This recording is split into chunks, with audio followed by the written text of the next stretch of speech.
This is the best of First and Last, the podcast.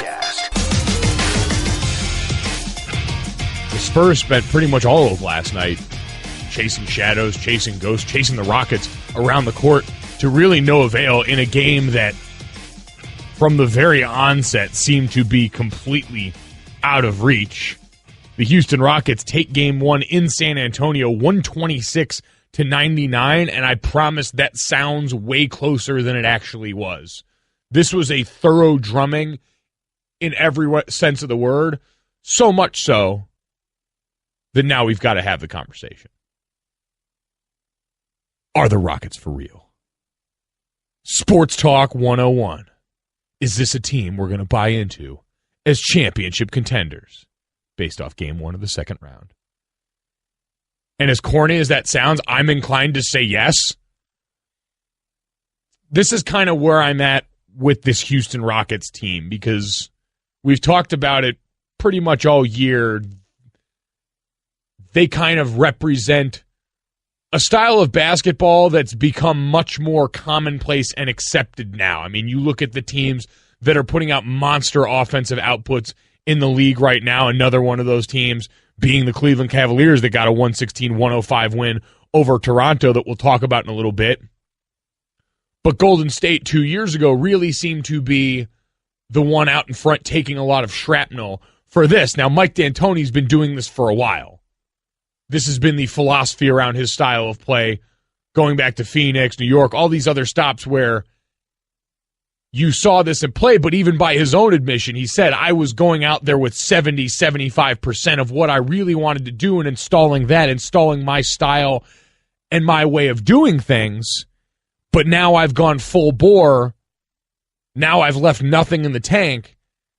And oh, by the way, I've got the perfect centerpiece of this offense in James Harden, who has just been as gifted, not only a scorer, we knew he was one of the best scorers in the NBA, but really putting on display all season what a gifted sharer of the basketball he can be. He has essentially filled that LeBron James-like role for the Houston Rockets where you took a transcendent talent on offense. Now, we're not going to compare him to the defensive player that LeBron James is by any stretch of the imagination. He has much more in common with a turnstile than he does with LeBron James defensively. But on offense, they took him as the centerpiece, the facilitator, and they built a team around him that's been able to go out and thrive with him at the helm in a way that, I don't know, we can claim to have seen coming, but I don't think that's going to be the case. Just say it, Mike. James Harden, better than LeBron. You know what, Dan? I'll let you have that one. Producer Dan coming in early with his hot take. James Harden. No, I just want to be clear. You invoked LeBron when talking about James Harden early. I just wanted to give you a chance to be on record as saying Harden better than LeBron. No, hey, not willing to go there yet? I appreciate that. Based on what we saw last night from the other portion of that conversation and LeBron James, I'm going to leave that one on the table. That alley-oop off the backboard really shattered a lot of things in my world and made me take stock in the things that I hold dear. But with James Harden, you look what he was able to do last night as a facilitator, and you look at the other starters that get trotted out there with him and how they performed last night, in large part due to the 14 assists that James Harden had, was that the other Rocket starters that they put around him, a group that we're finding out more and more as we focus on them in this playoff run, are as good as probably any supporting cast in the NBA, went out there and scored 64 points last night. So one of the stats here, starters not named James Harden or Kawhi Leonard on the Spurs side in game one. Rocket starters not named James Harden went 21 of 43, 11 of 25 from three, and had a 10-3 assist-to-turnover ratio for 64 points in that game. Spurs starters, not named Kawhi Leonard, 8 of 28, 3 for 11 from 3, 5-9 assist-to-turnover ratio for 27 points. Now, we always hear it's a make-miss league, and the Spurs missed a lot of shots last night. They're not going to get blown out by 30 every night in this series. This is still a team with the pedigree and the pride in itself and one of the best players in the world in Kawhi Leonard that's not going to go down like this. But this is sort of who we've seen the Rockets are. This is the team that they've become, and they represent that style that we went back to talking about, that 3-and-free mentality that they take to every game. But they're even the umpteenth degree of this. They're Golden State and then some as far as this offensive mentality they bring. And I feel like most people have looked at that and said, all right, yeah, they can be a great team. They were all regular season, but we don't know if you could go on and win a championship like that. And it just sounds eerily similar. I had people chirping me yesterday on behalf of our network saying, oh, I listened to you guys all yesterday and no one gave Houston a chance against San Antonio, which I would probably dispute. That was probably someone projecting a little bit. But still, we give San Antonio a lot of credit, and rightly so, and maybe didn't give Houston their due in a way that seemed eerily reminiscent to what happened to Golden State 2 years ago when they were in the midst of their first championship run, which is, oh yeah, Steph Curry in his first MVP campaign, his ascension, this is cute, but you can't sustain this. This is cute, but you can't win a championship like this. This is cute, but this can't be the basis of what you're doing. And we've seen with that group 67, 73, 67 wins respectively in the last 3 seasons that maybe you can make a living working off this style of basketball when you've got these skilled players necessary involved. And maybe now Houston with Lou Williams and Trevor Ariza, Nene, the list goes on and on of a team that's built around James Harden in a way that can go out there and get buckets from distance on a consistent basis. I mean, you look at the guys that were giving them buckets last night. Clint Capella coming out here and finding his way into the role last night, going for 20 points for him, 23 points for Trevor Ariza. Ryan Anderson putting in 14. Everyone was firing for this team.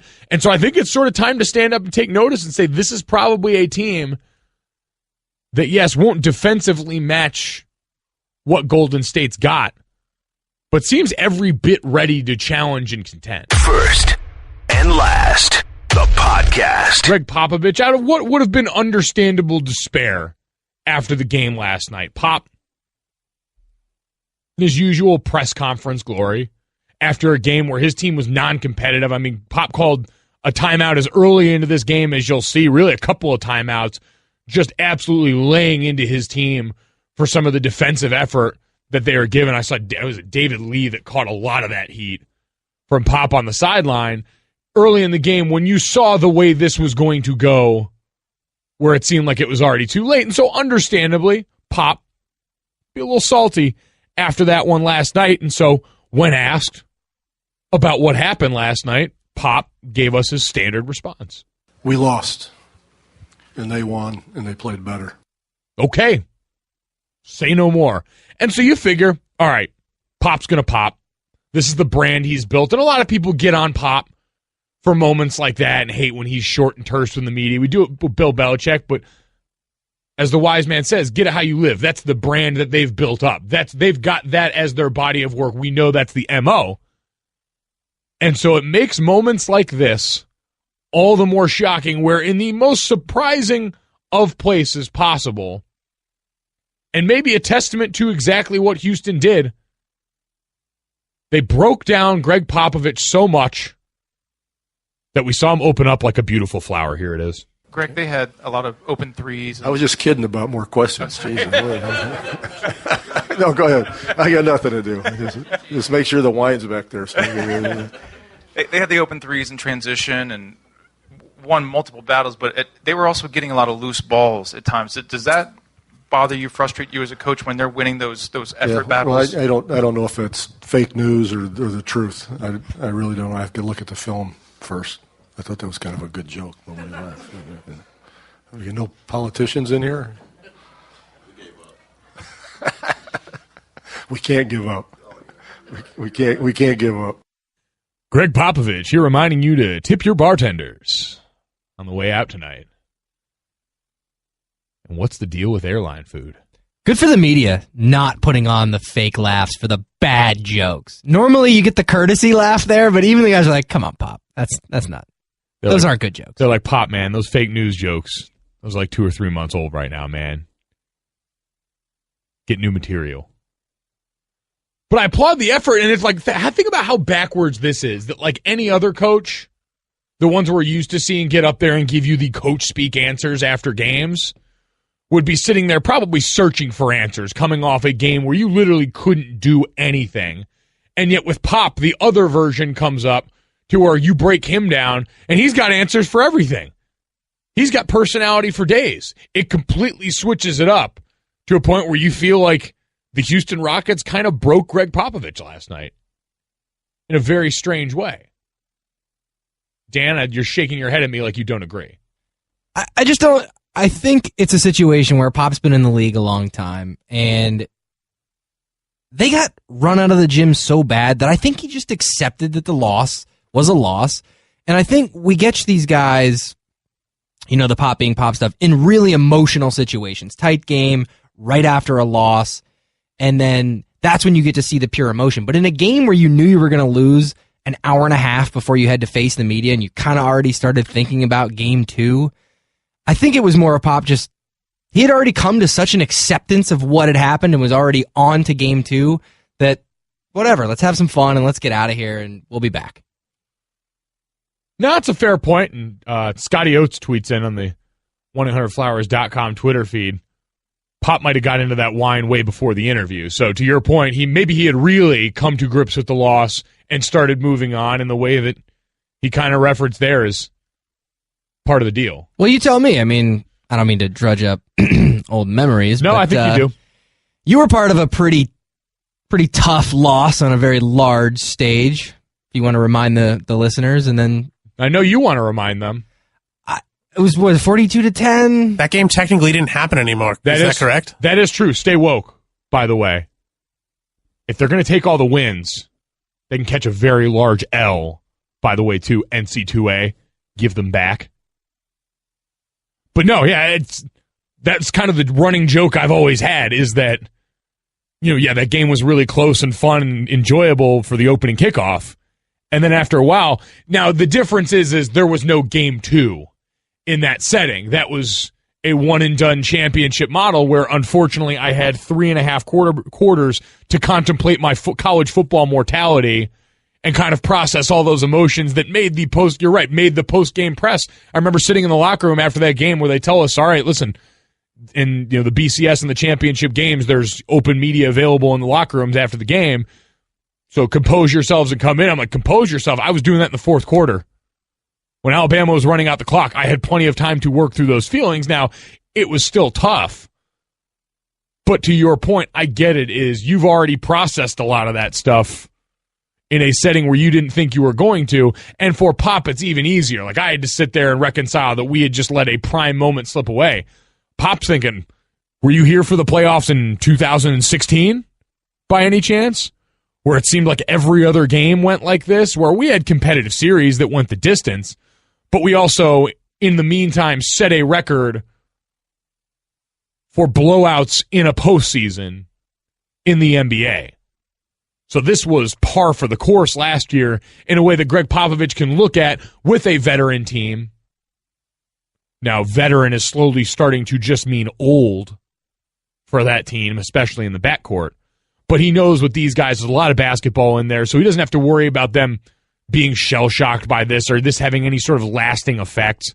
That was another thing he sort of referenced in that press conference is I don't have to worry about this carrying over with this team necessarily because there's a lot of veteran basketball players. It's a group that understands pretty much every situation you can throw at them. But it also means that, yeah, listen, to your point, they could add, he's probably on to game 2 in the middle of that third quarter. You're absolutely right.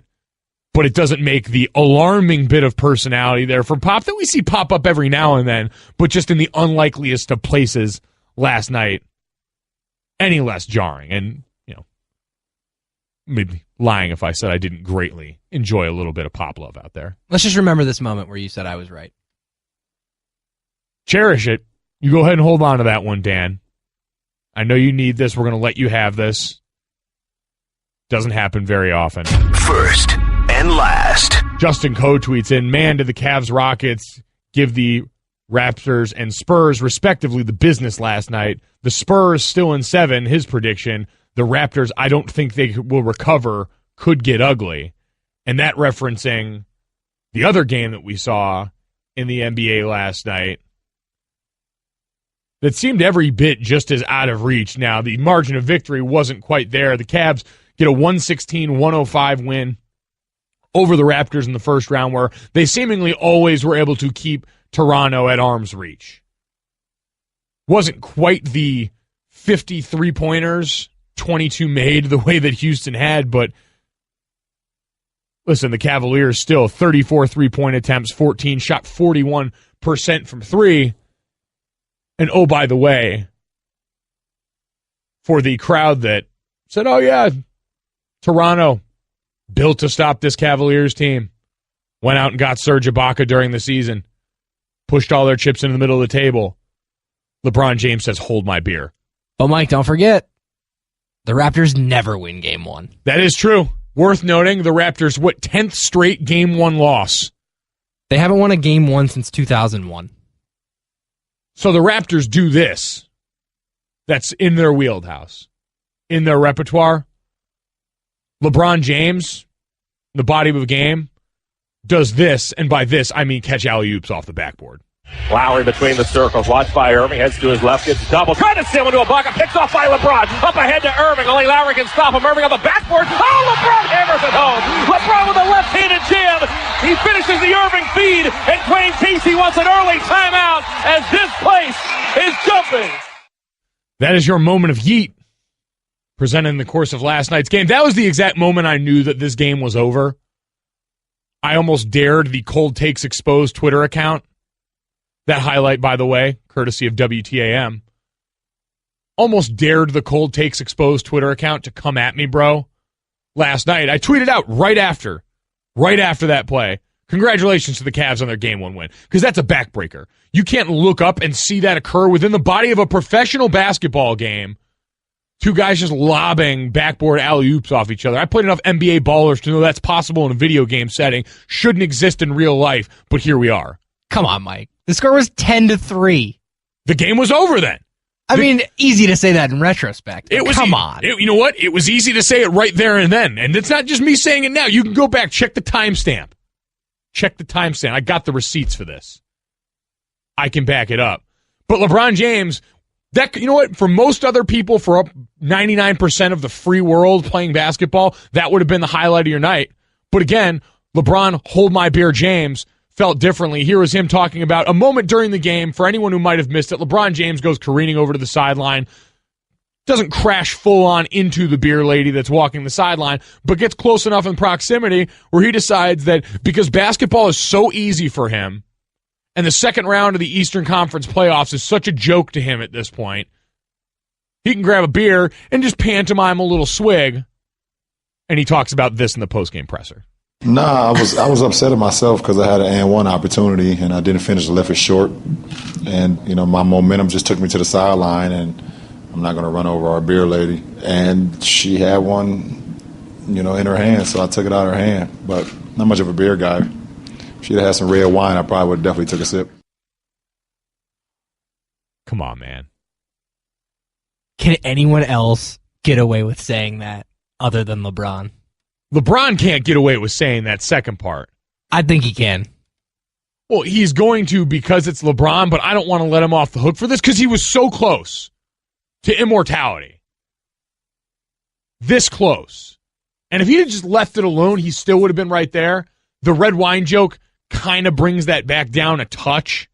Like, I get it. I've seen enough LeBron James Instagram stories to know that is really how he gets down.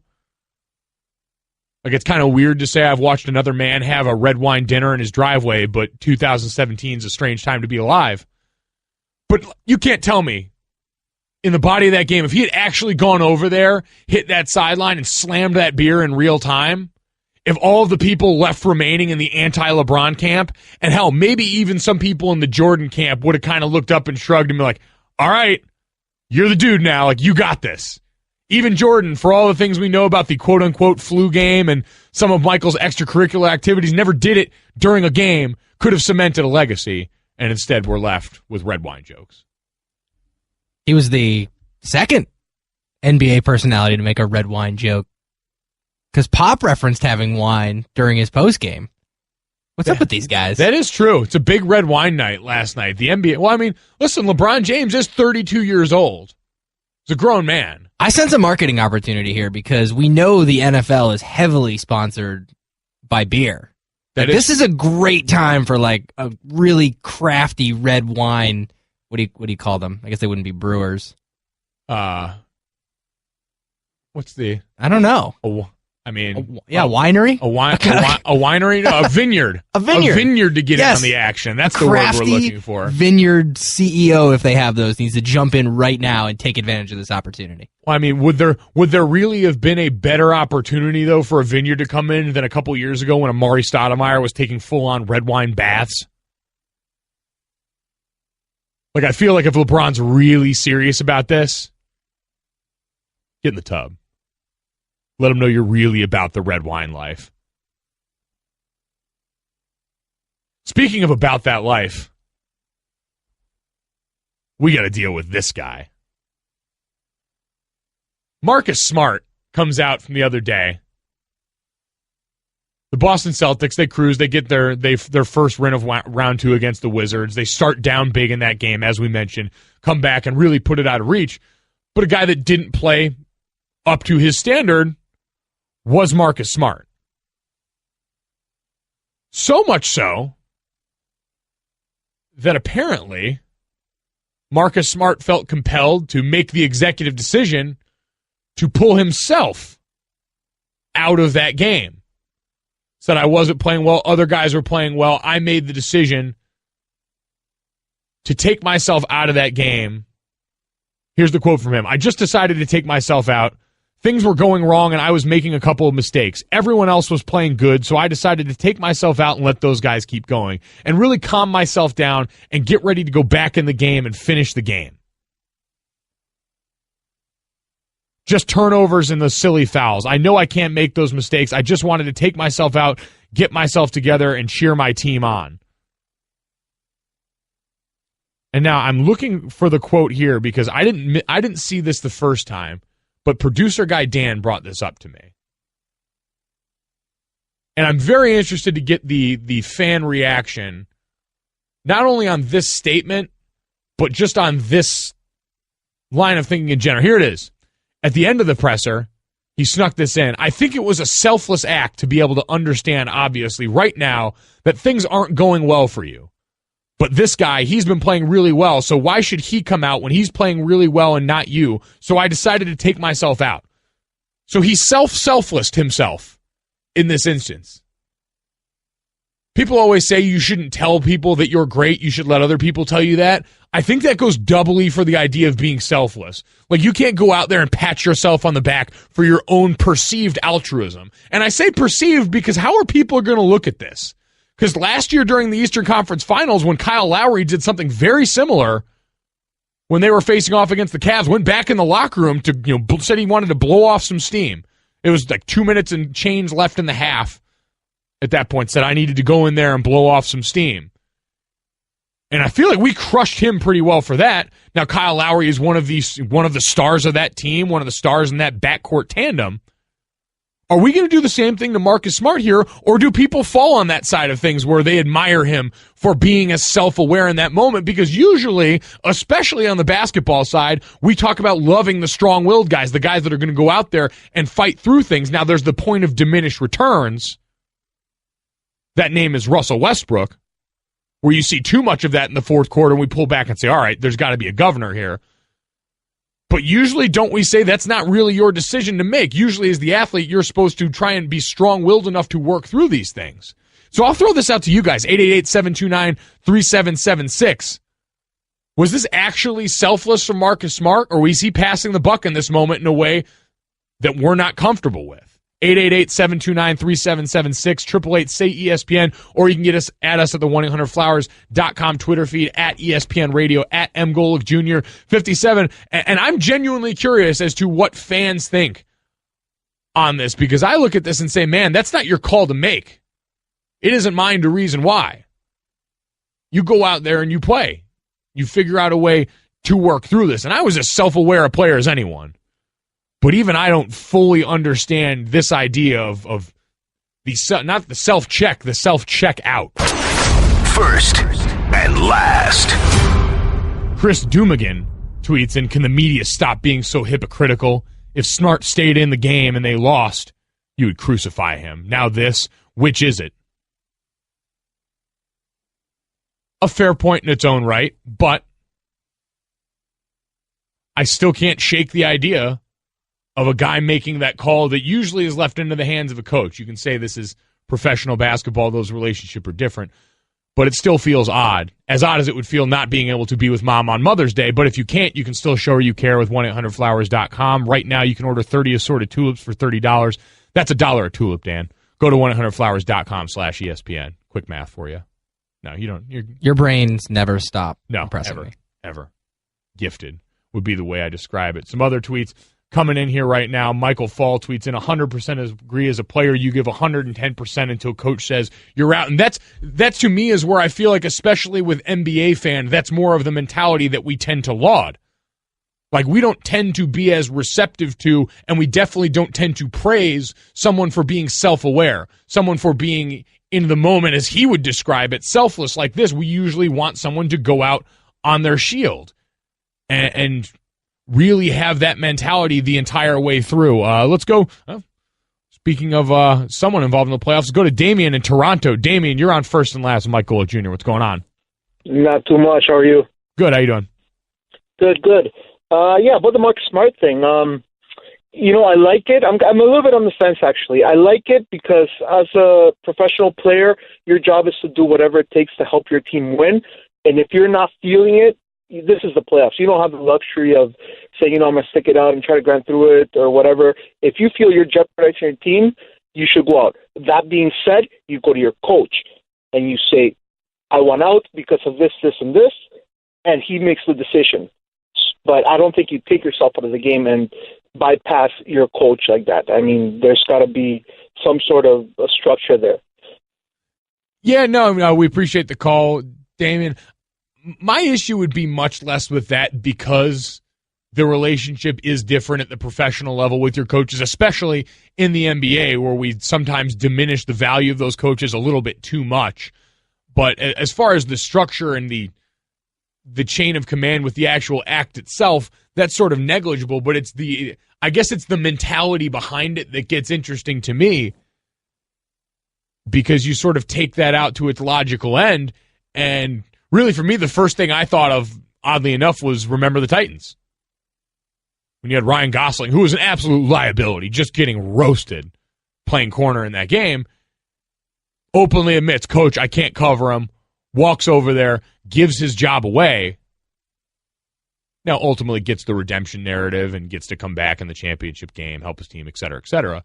But still, in that moment, is self-aware enough to admit, I can't cover this guy, I'm hurting my team, goes and gives his job away to someone else.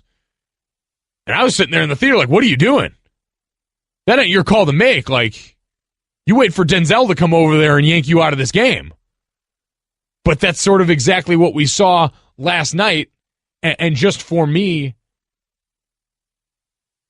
in this setting, I mean, basically right here on the Twitter feed, DeMario County tweets in, all Marcus Smart did was, quote-unquote, re-demote himself after he just got promoted as the starter, because they're talking about in the next game bringing him up to the starting lineup because of the meaningful minutes that he's given them. I mean, he's, JBT, we were talking about during the break, he's averaged over 30 minutes a game during the season. He was in the game for 31 minutes last night when he made this decision. And it just seems like something in general that we as fans aren't as comfortable with. And so that's why I was curious to see what the reaction would be at large to this. But again, I guess you've got to factor in that he's not a full-time starter the way a guy like Kyle Lowry was in that playoff game. He's not one of these superstars on this team, which, we're going to be honest, there's really only one star on this team of note. I mean, it's Al Horford, right? Had to slip that one in there. It's clearly Isaiah Thomas. Come on, guys. JVT, don't shake your head at me. I'm not here for the Isaiah Thomas slander. I tried that in game one where I went out and said John Wall, and I still stand by the fact that John Wall probably the best point guard overall in the Eastern Conference. But Isaiah Thomas, man, you can go on and keep doubting him. That guy, I mean, I almost feel like he prefers it that way at this point. Doesn't even need all his teeth to go out there and give you buckets the other night. But we had a tweeter mention before that, all right, what's the other side of this? Like, how does this go the other way if you've got a guy that doesn't take himself out when things are going poorly? And that if Marcus Smart had maybe been the reason why they lost, would we be on the other side saying, man, Marcus Smart played terrible, he was dragging the Celtics team down, he's a huge reason why things didn't go well? And that would absolutely happen. That would absolutely be the case. The thing, he had played well most of the game up to that point. John Wall had 8 turnovers, and Marcus Smart was a huge reason for that. There was this early stretch in the fourth where the lead was shrinking, and he was turning the ball over, he was missing shots. He had a great game up to then. Just, it was one bad stretch, and that's when he took himself out. Which makes it even more interesting then, because usually, especially if a player's that locked in, I mean, that little bit of struggle that we saw in those couple instances late in that game, was that enough to derail him to the point where he was that quick to be deferential? I mean, this isn't passing up making the right basketball play on a big shot the way we've seen happen with guys at certain times. I mean, that was the criticism lobbed at LeBron James for a long time. This is being so deferential that you're saying, I'm just a net negative on the court right now. Take me off. But you talk about mentality, too. I mean, you've got the complete other side of this that we saw in a different sport, in a different team, but in Major League Baseball with the New York Mets and what's going on with Noah Syndergaard right now. Mets just put him on the 10-day DL Monday after an MRI showed a partial tear of his right lat muscle. No timetable for his return there. But another guy that sort of shook off the idea that he should be pulled, even with some of that pain there, maybe now to a point of detriment. And so you look at that and say, man, if you're the Mets, you almost wish you would have been more self-aware with something like an injury. Now, I feel like that's the kind of outlier here, is that would you like this from guys when it comes? We always hear there's a difference between playing hurt and playing injured. But as Mark Schlereth has said plenty of times in this air, sometimes you got to play a little injured too. But like anything else, it's finding that point of diminished returns before it's too late, before you find yourself out for an extended period of time. The way we don't know, maybe this is just a blip on the radar with Noah Syndergaard, or maybe this is something that shows up a little bit more. But to me, I'm always curious which guy you would rather have. And speaking of Noah Syndergaard, here was Terry Collins not happy with a reporter talking the way they were about the Syndergaard injury. You seem pretty upset yourself, leaving. You think? Yeah. What was your kind of... What do you think? Terry Collins taking a page out of the OG Greg Popovich playbook. Handling pressers there. Short, sweet, to a very disgruntled point. First and last, the podcast. Just one game in the NHL last night, but a big one. The premier series, I would say, of the second round. Caps Pens. And so we'll get to it early because there's an even bigger story in this. But, as we like to do around these parts, this one's for you.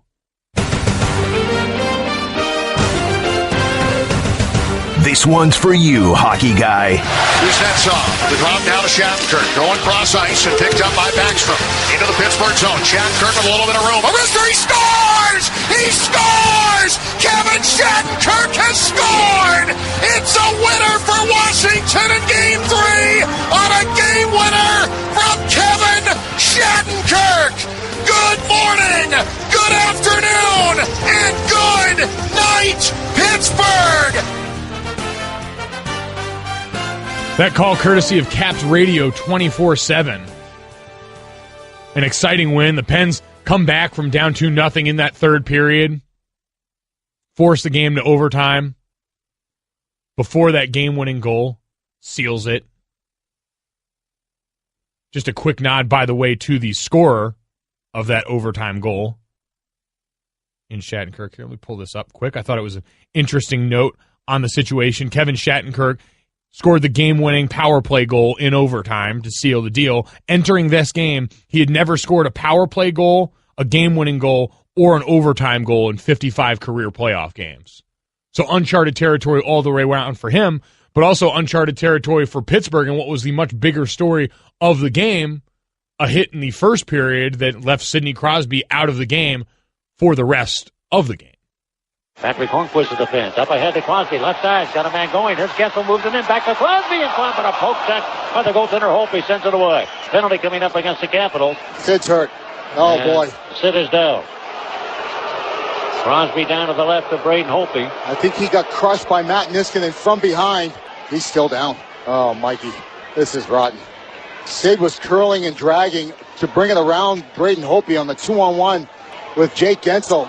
And as he's down on one knee about to shovel it in the goal, Matt Niskanen with a cross-check right to the side of Sid's head. So an ugly sequence there, certainly, and you hope Sidney Crosby won't be out for any extended period of time. That call courtesy of 105.9 The X. But out for the rest of that game, and listen, they lost their best player early on in that game, still managed to come back and force it to overtime. That's fine for a one-game Band-Aid, but going forward, you're going to hope he's back. You know, they wouldn't even give it the hockey cliche of upper body or lower body injury for that coming off last night. We'll wait and see, but a shot to the head in any other sport, chiefly football, would sound a lot more of alarms than this is going to. And we understand that's in big reason because the popularity disparity between these two sports is pretty massive. Football is the most popular sport in this country. Hockey, we know. I mean, we have the hockey guy segment for a reason because it's a group and a fan base that feels very underrepresented. But it also does afford that luxury of not having to answer for a moment like that in the same way it would, not having to answer for a sport that's had its own history of concussion problems and players struggling after their careers are over with concussions in a way that football almost uniquely has to answer to.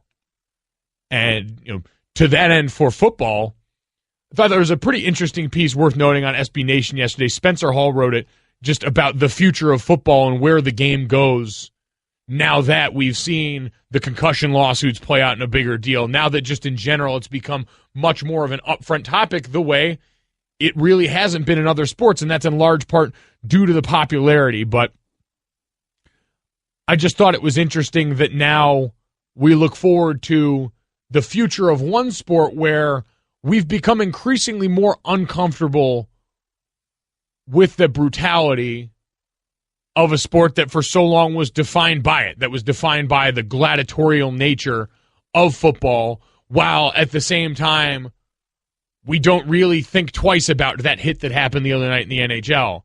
I was watching the same, the Spurs-Houston game that was a blowout, but had some guys getting a little fired up towards the end, some fisticuffs. A couple guys got ejected last night, and you heard it on the broadcast saying, this is playoff basketball. Let them go. We want more of this. And that's just kind of the general mentality that we do have about the NBA as far as hearkening back to the 80s, the 90s, a much more physical brand of basketball, where we sort of covet that violent aspect of it at the same time.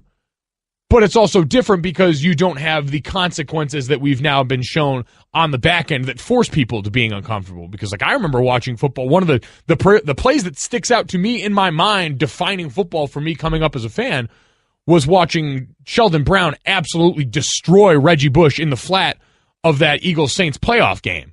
And Reggie Bush struggled to get up there on the ground, and knowing right away that was going to be a jacked-up all-time highlight on the jacked-up segment that we used to have on Sunday Countdown, and a play that we all sat around and jumped out of our chairs for, would that be as well received now?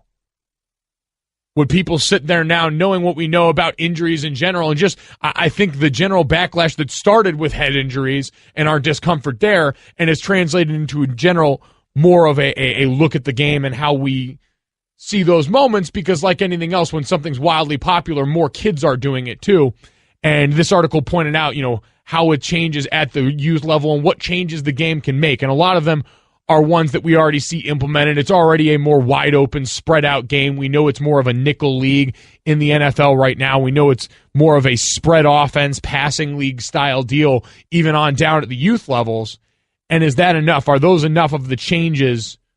Some of the air raid offenses people reference a lot of, where you even see the offensive line spread out a little bit more. The Canadian football got referenced as far as them having more space and trying to reduce some of those subconcussive blows that become such a part of the conversation. Again, Spencer Hall on FB Nation wrote the piece. Worth a look. There's some worthwhile points. There's also some holes in it because we're at a time where offensive line play has become much more noticed in the NFL as very good play is rewarded. And if you spread guys out and you make more of those one-on-one skilled, nuanced blocks, you also open it up to a point where maybe you get a lot of what we talk about now, where people worry about an O-line epidemic at the same time. If you're not protecting the quarterbacks and the stars, does everything function as well? Just some food for thought as we see something play out on the grand stage of the NHL playoffs right now. First and last. I got to get something off my chest right now. I just had probably my single greatest failing as a young radio host. Letting a caller get away who self-identified, made the point of noting that his name was Ham, with not one, not two, but 3 M's. As the call screener on this show, I feel like it's important to jump in here. This is radio, right? Yeah. So yeah. I just ask people for their names and where they're calling from so that we can call to them on the air. But the spelling is sort of irrelevant. In fact, I'm going to spell it however I need to spell it so that you can read it phonetically. Exactly. This caller was very clear. My name is Ham. Hamm. Like made a point. Made a point. Like you because did, I would never ask for someone's. Unprompted. I would never ask to how to spell someone's name because it doesn't matter. It's radio. We just need to get them on the air. Exactly. And instead, he chose to spell it phonetically, like he was in the Kanye West Ham song, like hold out in the ham. And I'm not clear if that was like his radio name, if he's a veteran radio caller. Ham, if you're listening, call us back in. We're sorry we didn't get to you. We need some more answers on the Ham name. Yeah, that's on us. Forget whatever point you were going to bring. We've got personal questions for you, the great Hambino. So hopefully we can get back to that at some point. Hopefully we can get Ham back on the line. Well, we mentioned it. Someone loves L.A., and it's the Golden State Warriors. What they don't love, apparently, color me shocked on this one, is a series trip to Utah. Who doesn't want to go and check out the Utah nightlife that apparently is almost non-existent, according to Golden State's very own Matt Barnes? There's no nightlife in Utah. I just think, no matter where we go, obviously as players, you want to be able to, be able to have a little bit of a nightlife. But the main focus is winning games. Obviously in LA we can grab some dinner. Me personally, I want to get out there because I want to beat the Clippers. That's my former team, and my kids are out there. But as far as nightlife, there's no comparison to nightlife in Utah and LA. I think there's an Olive Garden out there, and then a Benihana's. So you'll definitely be locked in all the way. LA, you have a few more dinner options, and it's just you got the beach right there and the sun and. I got family, you know what I mean? So, I think as players, we're pulling to go to LA. Shots fired at the Olive Garden. Yeah, I mean, people love slandering the Olive Garden. Like you don't all love unlimited soup, salad, and breadsticks, all right? Those breadsticks are life-changing. Aren't you supposed to carb load before big sporting events? Seems perfect. Last I checked, if you're really committed to your craft. Also, slighting Benihana. Like every time you go there, you're not impressed by the onion volcano. The onion volcano is one of those things that never really, it's timeless. Like I go there every time and I'm still like, wow, fire. Like the most primal, thing of mankind still wows me because it's coming out of a tower made out of onions that I later get to eat. So I don't know, Matt Barnes, I'm out on that one. I do like the spin zone by Matt Barnes and all this, who kind of put himself out there with these comments, and then both times tried to hedge it by, my family's out there. I used to play for this team. Not that I want to go out, not that I want to enjoy the spoils of the LA nightlife. From a family guy. Matt Barnes, clearly about that life. To bring it full circle. So you've got Matt Barnes saying that. Andre Iguodala even chimed in, saying, you can basically look out in L.A. and it'll be 2 or 3 in the morning. You won't even realize it because there's so much to do. Not specifically saying what there is to do, but there's so much to do. And then Steph Curry comes from the rafters and reminds everyone that it's a business trip.